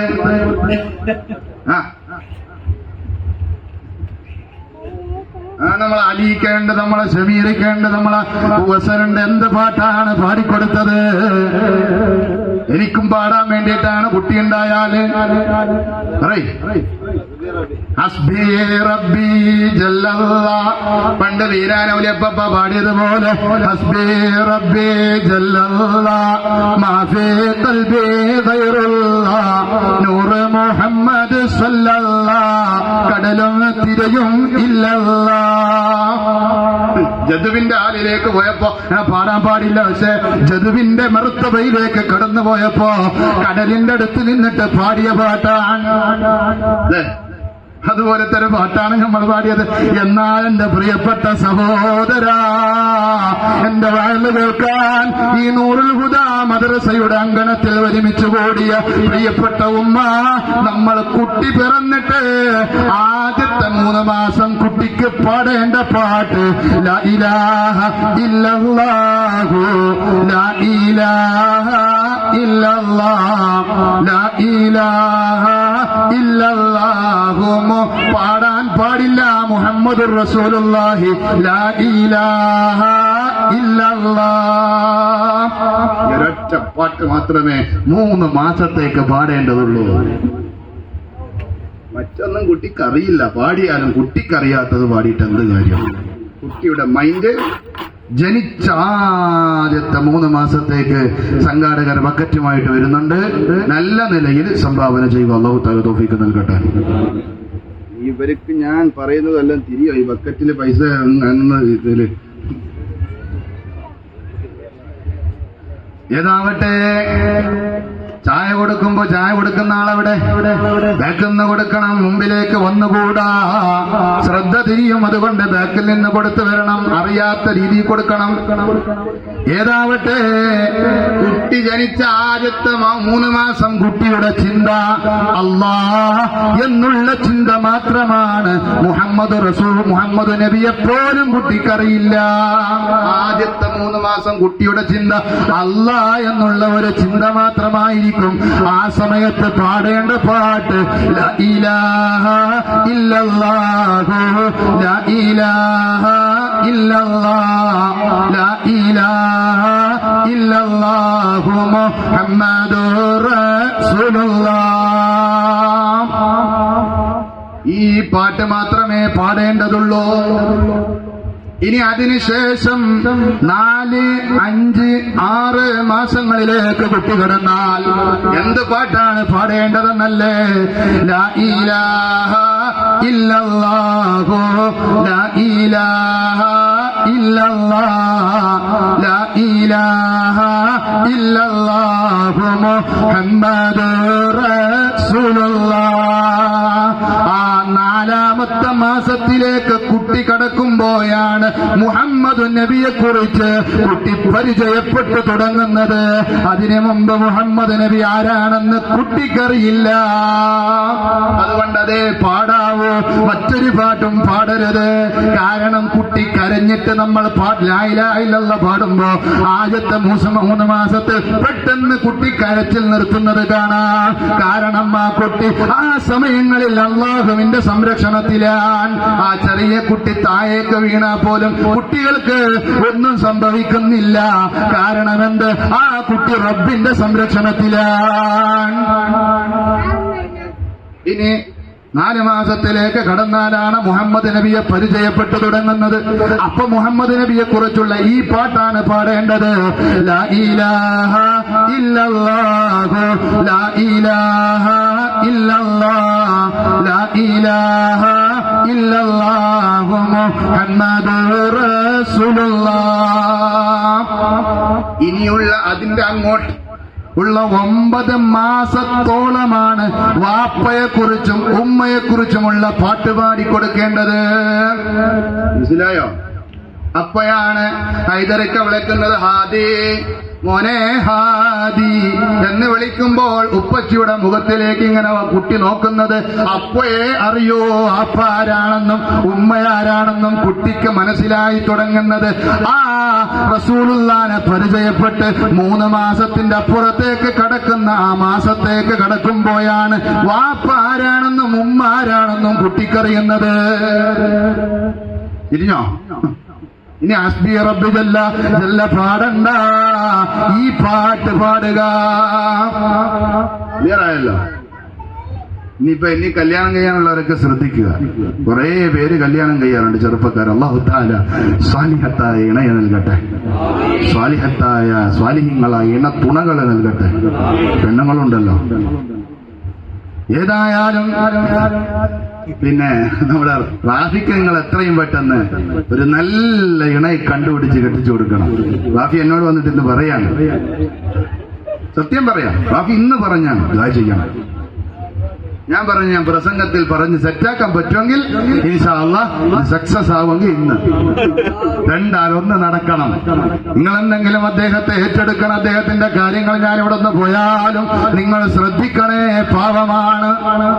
ഏതാകട്ടെ മഹാനായ ഉമർ ബിൻ അബ്ദുൽ അസീസ് റളിയല്ലാഹു അൻഹു വളരെ ചെറുപ്പത്തിൽ തന്നെ തന്റെ കുഞ്ഞിനെ മതവിജ്ഞാനം പഠിക്കാൻ വേണ്ടിയിട്ട് തലയെടുപ്പുള്ള പണ്ഡിതന്മാരുടെ അടുക്കൽ കൊണ്ടുപോയി വിട്ടു. അവസാനം മോൻ കിതാബൊക്കെ ഓതിയിട്ട് 10 വർഷം കഴിഞ്ഞപ്പോ ഉമർ ബിൻ അബ്ദുൽ അസീസ് ആരാണെന്നറിയോ? ഇസ്ലാമിന്റെ റിപ്പബ്ലിക്കിന്റെ 5ാമത്തെ ഖലീഫ എന്ന് വിശേഷിപ്പിക്കപ്പെടുന്ന മഹാനായ ഉമർ ബിൻ അബ്ദുൽ അസീസ്. ആ മഹാനവറുകൾ തന്റെ മോനെ ചെറുപ്രായത്തിൽ തന്നെ മതവിജ്ഞാനം പഠിക്കാൻ വേണ്ടി കൊണ്ടുപോയിട്ട് ഉസ്താദുമാരുടെ അടുക്കലാക്കി. ഖലീഫയാണ്. അവസാനം 10 വർഷങ്ങൾക്ക് ശേഷം കുട്ടി കിതാബ് ഓതിയിട്ട് വീട്ടിലേക്ക് വരുമ്പോ ആളുകളൊക്കെ തന്റെ വീടിന്റെ മുറ്റത്തിങ്ങനെ ഒരുമിച്ച് കൂടിയിട്ടുണ്ട്. വീടിന്റെ പുറത്ത്. കുറച്ചു നേരം അവിടെ ഇങ്ങനെ നോക്കി നിന്നു. കാര്യം എന്താണെന്നറിയാൻ വാപ്പ അബ്ദും പിന്നെ ഉമർ ബിൻ അബ്ദുൽ അസീസും അവിടെയുണ്ട്. നാട്ടിലെ പ്രശ്നങ്ങൾ പറയാൻ വേണ്ടിയിട്ട് വന്നതാണ്. ഏതാവട്ടെ പ്രശ്നങ്ങളൊക്കെ പറയുന്നു. മോനെ അകത്തേക്ക് കയറി ഇങ്ങനെ പോകുമ്പോൾ വാപ്പ ആളുകളോട് പറയുന്നുണ്ട്, ഇനി കുറച്ച് കഴിഞ്ഞിട്ട് പരിഹരിക്കാം പ്രശ്നമൊക്കെ. ഞാനൊന്ന് അകത്ത് പോയിട്ട് കുറച്ചു നേരം വിശ്രമിക്കട്ടെ. കിതാബ് ഓതിയിട്ട് വന്ന മോന് ഉപ്പാനെ വിളിച്ചു. പ്രിയപ്പെട്ട ഉപ്പ, പോകല്ല ഉപ്പ, അവിടെ നിൽക്കുപ്പ. ഈ ആളുകളുടെയൊക്കെ പ്രശ്നങ്ങൾ പരിഹരിച്ചു പോവുപ്പ. അകത്ത് പോയിട്ട് തിരിച്ച് ഇങ്ങോട്ട് വരുമെന്ന് വല്ല ഗ്യാരണ്ടിയുമുണ്ടോ ഉപ്പ? ഇന്ന് പഠിച്ച മോന് പറഞ്ഞതാ. മനസ്സിലായോ? ഈ മദ്രസയിലേക്ക് കൊണ്ടുപോയി ആക്കുന്ന എന്തിനാണെന്നറിയോ? വാപ്പ വരുമ്പോ കസേരയിൽ നിന്ന് എണീക്കാൻ മക്കൾക്കറിയണമെങ്കിൽ മദ്രസ വിദ്യാഭ്യാസം ഉണ്ടാവണം. ഉസ്താദുമാരെ ബഹുമാനിക്കാൻ അറിയണമെങ്കിൽ മതവിജ്ഞാനം ഉണ്ടാവണം. ഉമ്മാനെ എങ്ങനെ ആദരിക്കണമെന്നും ബഹുമാനിക്കണമെന്നും അറിയണമെങ്കിൽ മതവിജ്ഞാനം കുട്ടിക്ക് കൊടുക്കേണ്ട പ്രായത്തിൽ കൊടുക്കണം. എപ്പോഴെങ്കിലും കൊടുത്താൽ പോരാ, കൊടുക്കേണ്ട ഒരു പ്രായമുണ്ട്. ആ സമയത്ത് കൊടുക്കാൻ കഴിയണം. ഇല്ലെങ്കിൽ മോൻ മോൻ അധപ്പതനത്തിന്റെ അധപ്പവാതിലുകളോടെ കടന്നു പോകുമ്പോ പ്രിയപ്പെട്ട ഉപ്പ, നിനക്ക് സമാധാനം പറയേണ്ടി വരും റബ്ബിന്റെ കോടതിയില്. നിനക്ക് നരകത്തിൽ കിടക്കേണ്ടി വരും. നിന്റെ സ്വർഗത്തിന്റെ വാസന പോലും അനുഭവിക്കാൻ ആ മക്കൾ നിന്നെ അനുവദിക്കുകയില്ല. നമുക്കറിയാമല്ലോ, ജീവിതത്തിൽ തന്നെ വെളിച്ചത്തിന്റെ നടുവിൽ ജീവിച്ചിട്ടും ഇരുട്ടിൽ അകപ്പെട്ടു പോയ രണ്ട് ഉമ്മമാരെ കുറിച്ച് ചരിത്രത്തിൽ പറയുന്നുണ്ട്. വെളിച്ചത്തിന്റെ നടുവിൽ, ശരിക്കും ശ്രദ്ധിക്കണം, വെളിച്ചത്തിന്റെ നടുവിൽ ജീവിച്ചിട്ടും ഇരുട്ടിന്റെ നിദർശനമായി പോയ രണ്ട് വനിതകളെ കുറിച്ച് ഖുർആൻ പറഞ്ഞിട്ടുണ്ട്. ആരാ അവർ രണ്ടുപേരും? അവർ രണ്ടുപേരും ആരാണ്? ഒന്ന് ആലോചിക്കും. പിന്നെ ഞാൻ വെള്ളം കുടിക്കട്ടെ.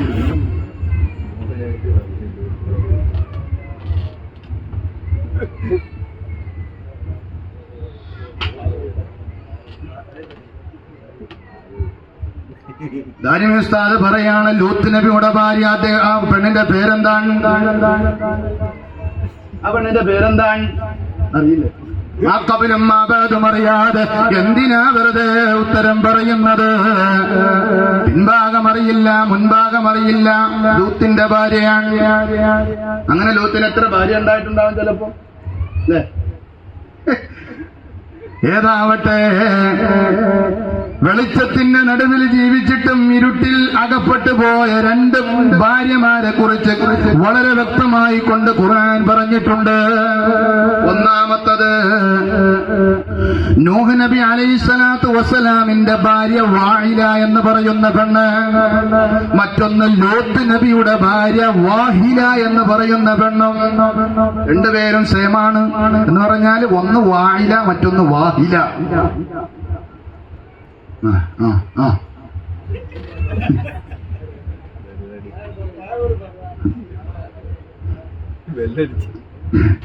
ഏതാവട്ടെ, മഹാനായ നൂഹ് നബി അലൈഹിസ്സലാത്തു വസ്സലാമിന്റെ ഭാര്യയാണ് ഒന്ന്.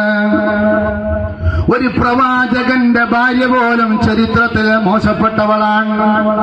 ഒരു പ്രവാചകന്റെ ഭാര്യ 950 കൊല്ലം അല്ലാഹുവിന്റെ മതം പ്രബോധനം ചെയ്ത ആളാ മഹാനായ നൂഹ് നബി അലൈഹിസ്സലാത്തു വസ്സലാം. രണ്ടാം ആദമെന്ന് ലോകം വിശേഷിപ്പിക്കപ്പെട്ട ആളാണ് മഹാനായ നൂഹ് നബി അലൈഹിസ്സലാത്തു വസ്സലാം. വായിലവല്ലാത്ത കെട്ടവളാണ്, നശിച്ചവളാണ്. തന്റെ മോനെ ലാളിച്ച് വളർത്തി വാപ്പയെ തൊട്ട് അകരാനുള്ള എല്ലാ കുതന്ത്രങ്ങളും പയറ്റിക്കൊടുത്തു.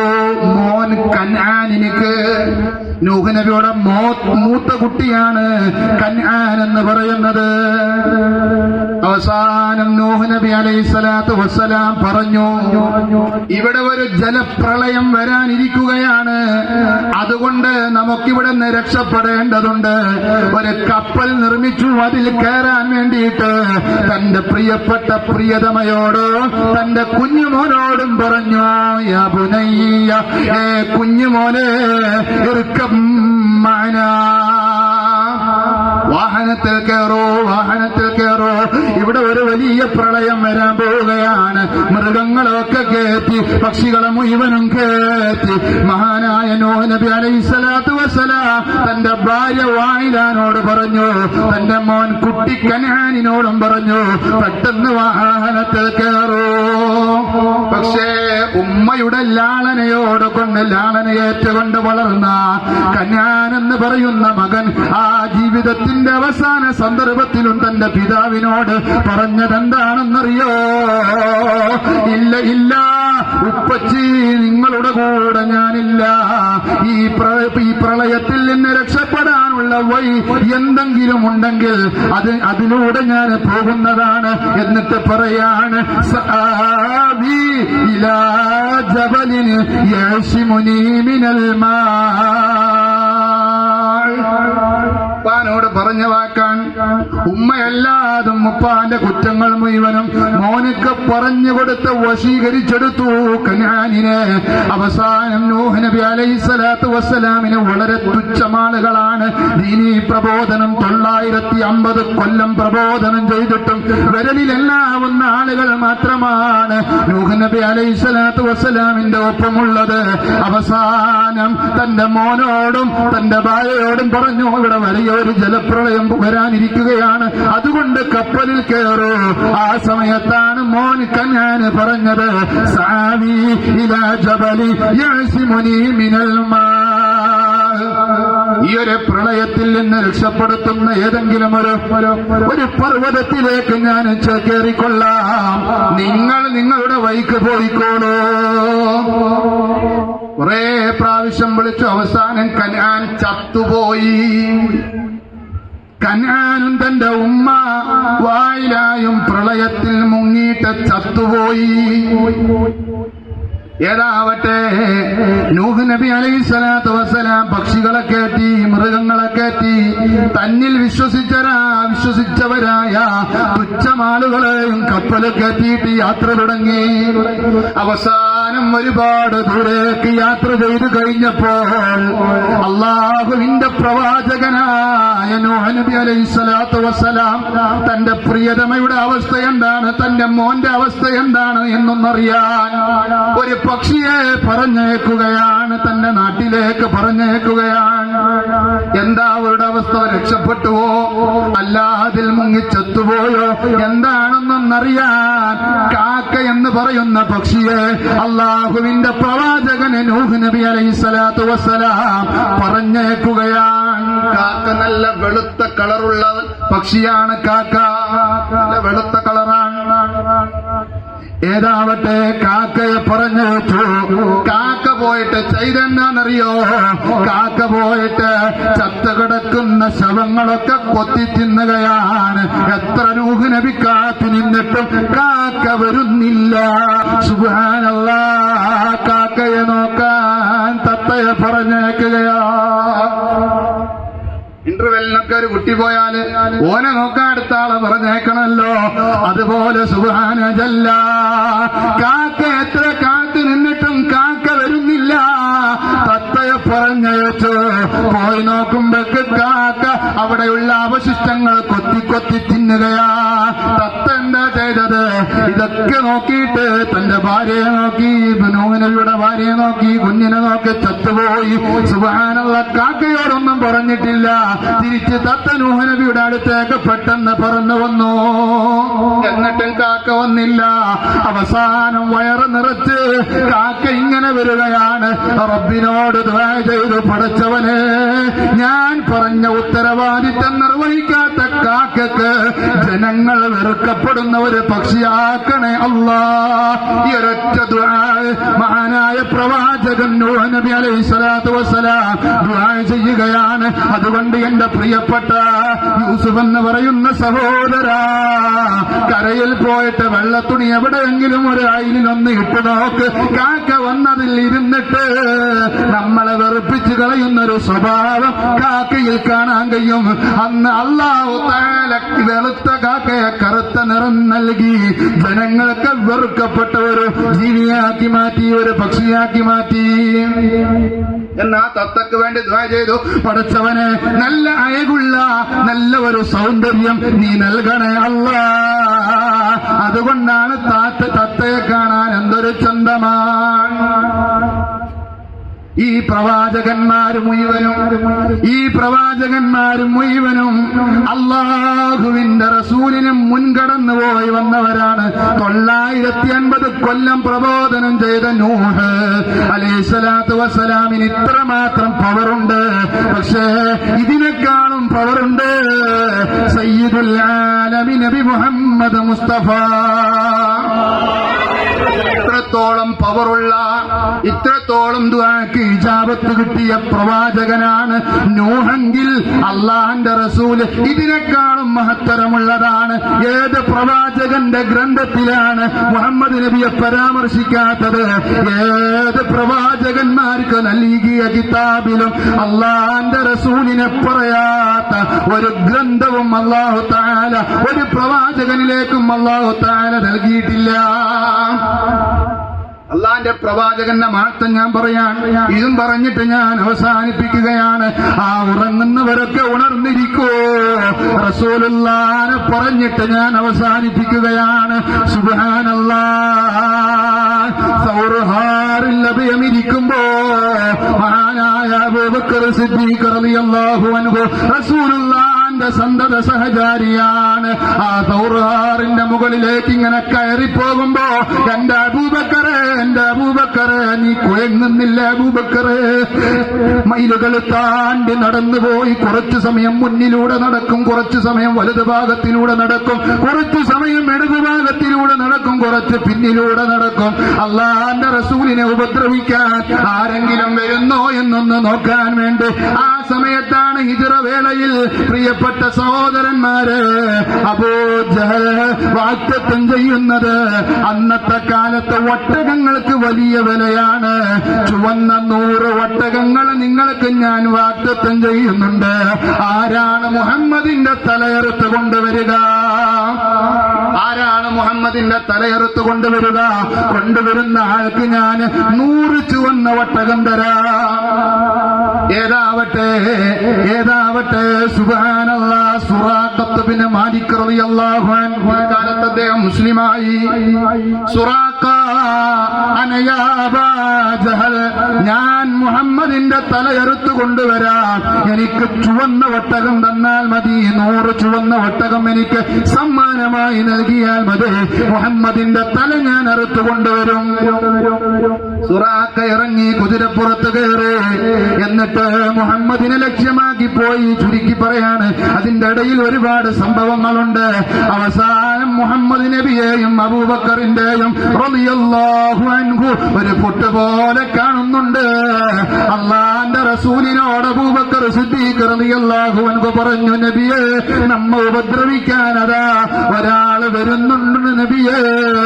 ഈ സമയത്ത് അള്ളാന്റെ റസൂല് പറഞ്ഞു, പേടിക്കല്ല അബൂബക്കറേ, ഇന്നല്ലാഹ മഈ.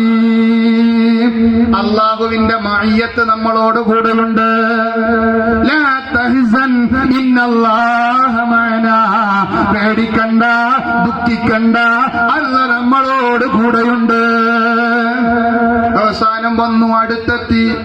വാളുകൊണ്ട് മുഹമ്മദ് നബിയുടെ ശിരസിലേക്ക് ആഞ്ഞു വെട്ടാൻ നിൽക്കുന്ന സമയത്ത് സുറാഖയുടെ കുതിരയെ ഭൂമി പിടിച്ചു വെക്കുകയാണ്. സുറാഖയുടെ കുതിരയെ ഭൂമി ഒരു പിടുത്തം പിടിച്ചു. അബൂബക്കർ സിദ്ദീഖ് നടന്നു പോവാ. യാ മുഹമ്മദ്, നിൽക്ക് മുഹമ്മദ് നബിയെ, ഒന്ന് റബ്ബിനോട്, നിന്റെ റബ്ബിനോട് ദുആ ചെയ്യ്, എന്നെ ഒന്ന് വിടാൻ പറയോ? ദുആ ചെയ്തു മുഹമ്മദ് നബി. സുറാഖയുടെ കുതിരയെ ഭൂമി വിട്ടുകളഞ്ഞു. പിന്നെയും പിന്തുടർന്നു. പിന്നെയും വെട്ടാൻ പോകുമ്പോഴേക്ക് ഭൂമി പിടിച്ചു.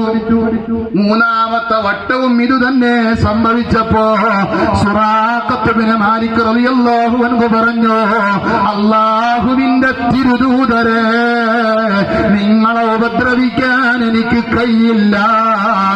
നിങ്ങൾ സാധാരണ മനുഷ്യനല്ല. അതുകൊണ്ട് എനിക്ക് ഷഹാദത്ത് കലിമ പറഞ്ഞു തരുക. ആ സമയത്ത് മുഹമ്മദ് നബി സല്ലല്ലാഹു അലൈഹി വസല്ലമ തങ്ങൾ പറഞ്ഞു, അത്രേ, നിങ്ങൾക്ക് ഞാൻ ഷഹാദത്ത് കലിമ പറഞ്ഞു തരാം. പക്ഷേ മക്കയുടെ ബോർഡിൽ പോയിട്ട് നിങ്ങൾ നിൽക്കണം.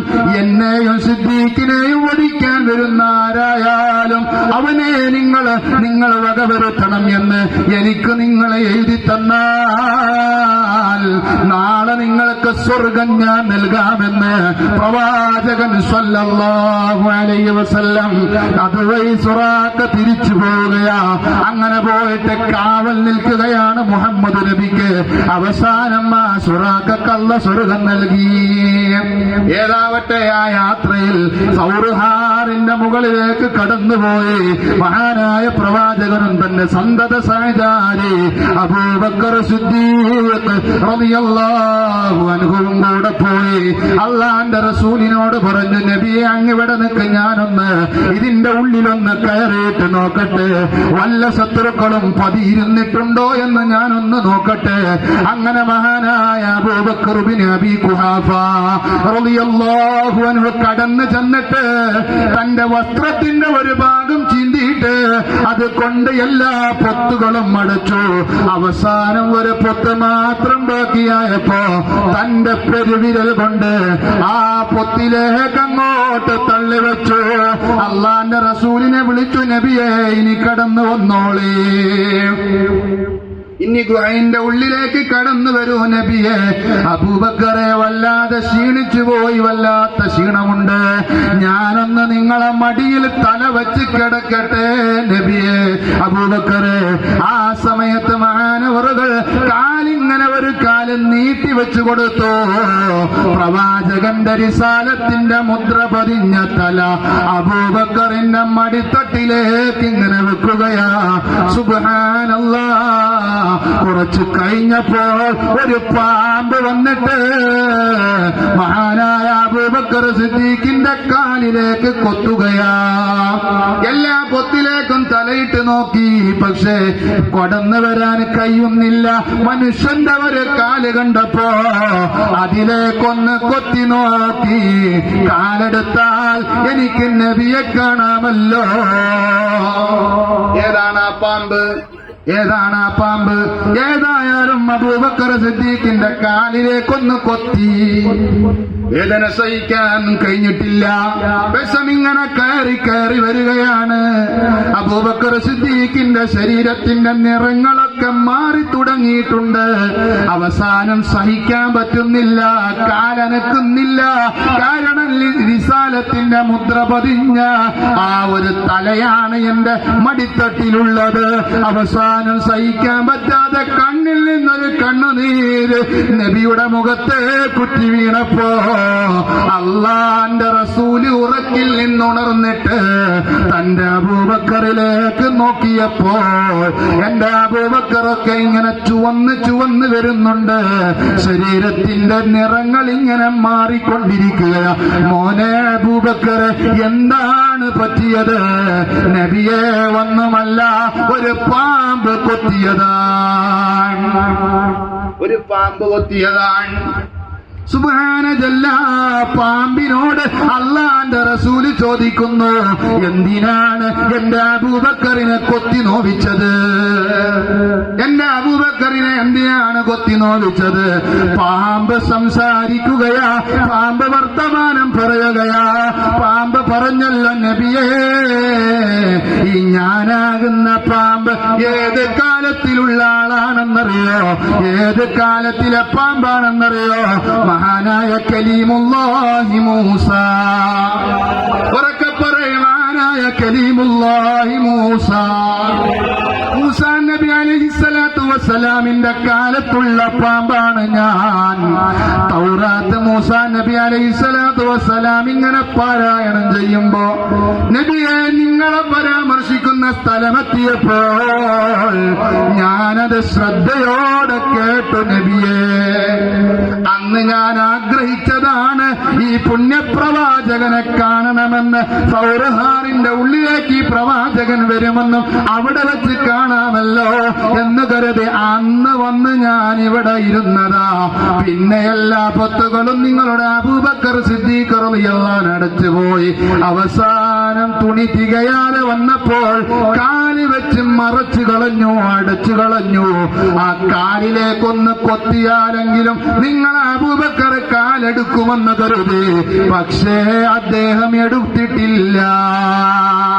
അതുകൊണ്ടാണ് നബിയെ അങ്ങേ കാണാനുള്ള ഉൾക്കടമായ ആഗ്രഹത്തോടെയാണ് ഞാൻ കൊത്തിയത്, അല്ലാതെ നിങ്ങൾ അബൂബക്കറെ വേദനിപ്പിക്കാൻ കൊത്തിയതല്ല. ഇതെന്തൊരു മഹബത്താണ്, ഇതെന്തൊരു മഹബത്താണ്. സുബ്ഹാന ജല്ല.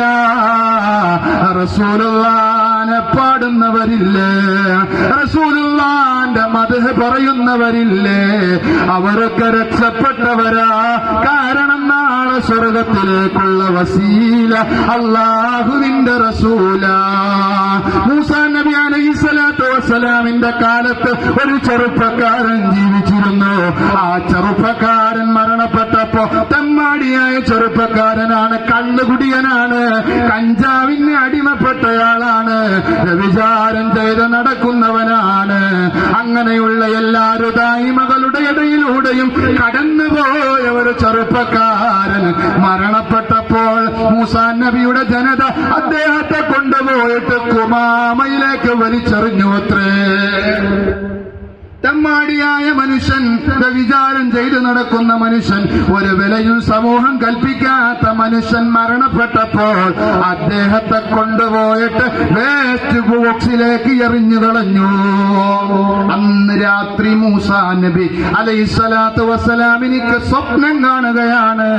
അല്ലാഹു തആല പറയുന്നുണ്ട്, മൂസാ ആ മനുഷ്യനെ കുളിപ്പിച്ച് വൃത്തിയാക്കി ശുദ്ധിയാക്കി കഫൻ ചെയ്തിട്ട് പള്ളിപ്പറമ്പിൽ കൊണ്ടുപോയിട്ട് മറവ് ചെയ്യൂ മൂസാ. മൂസാ നബി റബ്ബിനോട് പറഞ്ഞു, എന്താണ് റബ്ബേ പറയുന്നത്? തെമ്മാടിയായിട്ട് നടന്നവനാണ് അവന്, അവന്റെ വിചാരം ചെയ്ത് നടക്കുന്നവനാണ്, അവൻ കള്ളുകുടിയനാണ്, എല്ലാ വൃത്തികേടിന്റെയും നടുവിലൂടെ നടന്നു പോകുന്നവനാണ്, നിസ്കരിക്കാത്തവനാണ്, നോമ്പെടുക്കാത്തവനാണ്, മറ്റ് കർമ്മങ്ങളൊന്നും ചെയ്യാത്തവനാണ്. സമൂഹത്തിൽ ഒരാളും അവനിക്ക് ഒരു വിലയും നൽകാത്തതാണ്. എന്താണ് റബ്ബേ പറയുന്നത്? അവരെ കുളിപ്പിക്കാനാണോ പറയുന്നത്? മൂസാ പറയുന്നത് കേൾക്ക്, കുളിപ്പിച്ച് വൃത്തിയാക്കി കഫൻ ചെയ്തിട്ട് മറവ് ചെയ്യൂ. നിങ്ങൾക്കറിയുമോ, നിങ്ങൾ തൗറാത്ത് വായിക്കുമ്പോൾ ആ ചെറുപ്പക്കാരൻ എപ്പോഴും ശ്രദ്ധയോടെ കേൾക്കും. അവസാനം വീട്ടിലേക്ക് പോയിട്ട് വീട്ടിലുള്ള തൗറാത്ത് എടുത്തിട്ട് നിങ്ങൾ എവിടെയാണോ വായിച്ചത് മുഹമ്മദ് നബിയുടെ പേര്, ആ തൗറാത്ത് എടുത്തിട്ട് ചുംബിച്ചുകൊണ്ട് അദ്ദേഹം തൗറാത്ത് ഇങ്ങനെ മടക്കി വെക്കും. എന്റെ നബിയെ പറഞ്ഞ സ്ഥലത്ത് അദ്ദേഹം ചുംബിക്കുകയാ. അതിന്റെ കാരണം കൊണ്ട് അദ്ദേഹം സ്വർഗത്തിലാണ്. അല്ലാഹു തആല ജീവിതത്തിലുടനീളം റബ്ബിനെ പാടാനും പറയാനും, റബ്ബിനെ അല്ലാഹുവിന്റെ റസൂലിനെ കുറിച്ച് മദ്ഹ് പാടാനും മദ്ഹ് പറയാനും അല്ലാഹുവേ തൗഫീഖ് ചെയ്യണേ അല്ലാ. ജീവിതത്തിലുടനീളം അല്ലാഹുവിന്റെ തിരുദൂതരെ ഒരു കവിതയായി, ഒരു ജ്വാലയായി കൊണ്ട് നടക്കാൻ അല്ലാഹുവേ ഇവിടെ കൂടിയ ഒരുമിച്ച് കൂടി എല്ലാവർക്കും നീ തൗഫീഖ് നൽകണേ.